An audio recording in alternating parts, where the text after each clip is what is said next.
Shout out to God, man, you know what I'm saying? We're back on this whole camera search situation. As y'all can see, I have one right here. Don't mind the bullshit in the car. It's filthy in here. I even have a battery on the floor. Don't mind that, don't mind that. But I'm just sitting here. I ordered food, I'm picking it up in a bit. I thought it would be the perfect opportunity to give y'all an update on my camera situation. Well, camera search. It's gonna be the vlog part 2. I found what I was looking for. I found a whole bunch of Sony cameras. I think I'm gonna just stay with Sony because apparently autofocus is perfect. Like right now the camera's zooming in on my eyeball. Like if I block my eyes, focuses on my hands and then it goes right back to my eye. Yeah. So this is perfect actually. It's not bad and I can put it in the stand. You feel me? But I want something with a sensor size that's like this big, you know what I'm saying? It's a Canon SL camera. It's a 50mm lens. Most of y'all don't know shit about what I'm talking about. Most likely, but sensors capture light. The sensor in the one that I'm recording with right now, even though the quality is impeccable, it's this big. The sensor that's in this thing, I don't know if I can open it and show y'all. Give me a quick second. Let me try and open it and show y'all. Leave this right here. The sensor is considerably bigger than 1 inch, like by a large amount. You know what I'm saying? So it's called an APS-C sensor. And then there's a class above that that's a full frame sensor, which is right about, yeah, 60% bigger than it is a large amount, you know what I'm saying? So let's say hypothetically, if I was to get one of those full frame cameras or full frame sensor, the big one, the quality would be impeccable, but it wouldn't be a big jump from, you know, this size sensor because it's not usable. You will barely be able to tell the difference unless you're a professional photographer or you're using it for videography or cinema applications, or you're business minded, you know, and you use it for business purposes. It's another one of my guys that offered me one of them big sensor cameras. He offered me a bundle for $1,500. It's a Nikon Z6, and I might toss a picture in there just while I'm editing. Nikon Z6 with a whole bunch of lenses that will make the content very crisp, very clean. But I don't think I need that since I'm only planning on doing partial YouTube, partial Instagram pictures of my own vehicles and maybe other people's stuff. So I think APS-C, which is again this, will be best for me. I'm going for either a Sony A6400 or A6600, and if I can find an A6700, that'd be perfect. I was planning on selling this camera, but depending on how it goes with those cameras, I might just keep it because it's easy, it's portable, it's light, you know, it's actually very light. And it's convenient, you know, the quality is not that bad. Unless I get the other camera and it completely blows me out the park, then I definitely switch between the two. But for right now, I'm completely fine with this. Once I get that other camera, I give it, let's say 2 weeks to try it out or whatnot. See if I might sell it. I might not. I might just keep it for workflow. I really like this camera because it's like the traditional look. It's pretty nice. I'm not gonna lie. I like using it. It's fun to use. But if the other camera is a much better camera as far as quality, I might just have to be partial between the two. Then again, the more you have, the better, right? It doesn't hurt me to keep that, use it on my free time because it's fun, like I said. I also have the other one that I use for my videos and this and that or whatnot. And keep this one specially formulated for vlogging. Maybe put it on the back of the bike or something, like I mentioned before. You know, just to have a different angle. Since it's a wide angle, I could put it on the back to record ongoing traffic while I pass them. Moving forward, you feel me?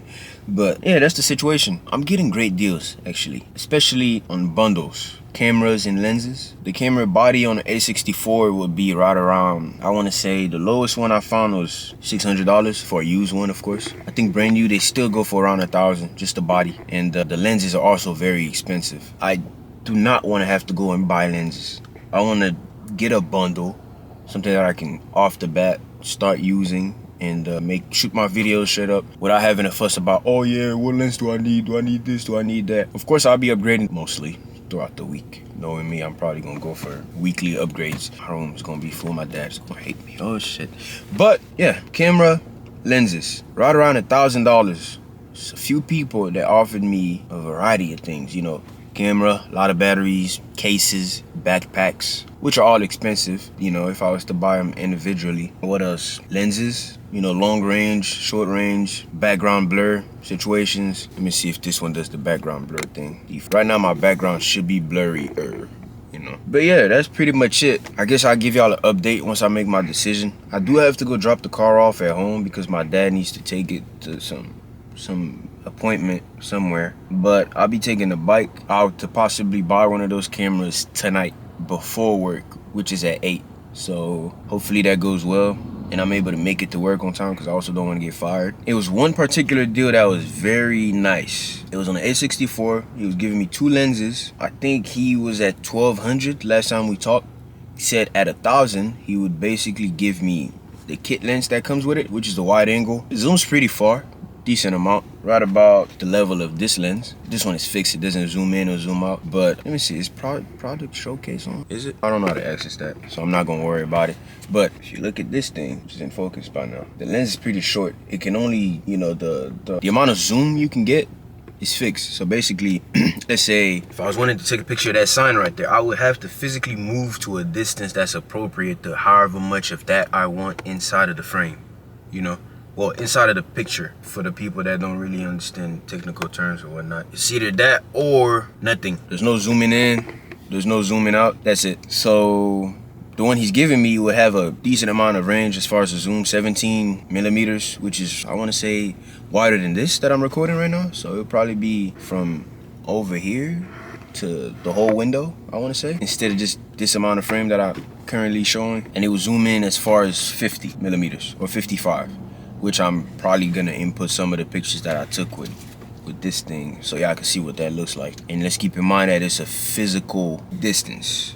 Since this is fixed, you can't really zoom in or zoom out. This is just here for show.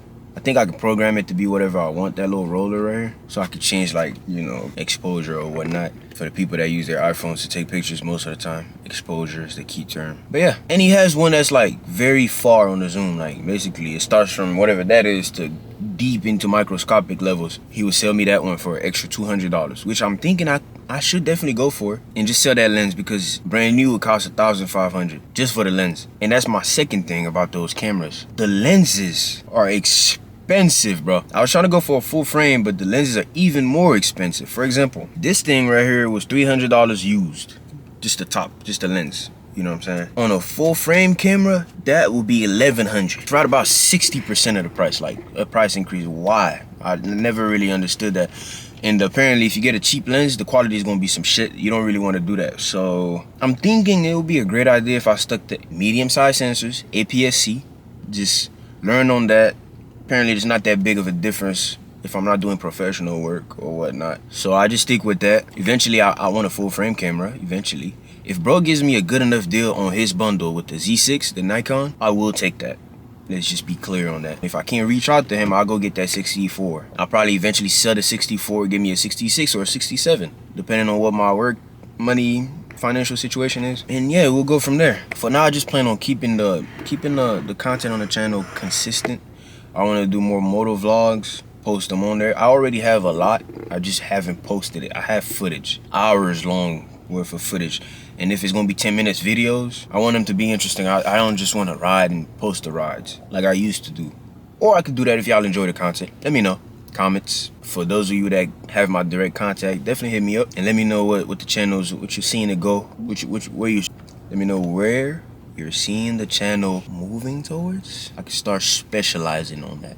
And I do plan on doing, like, go out on the bike, vlog a little bit, show some of the pictures that I take, and yeah, that's gonna be that. But that's gonna be it for the video. That was a quick update on my situation as far as the cameras go.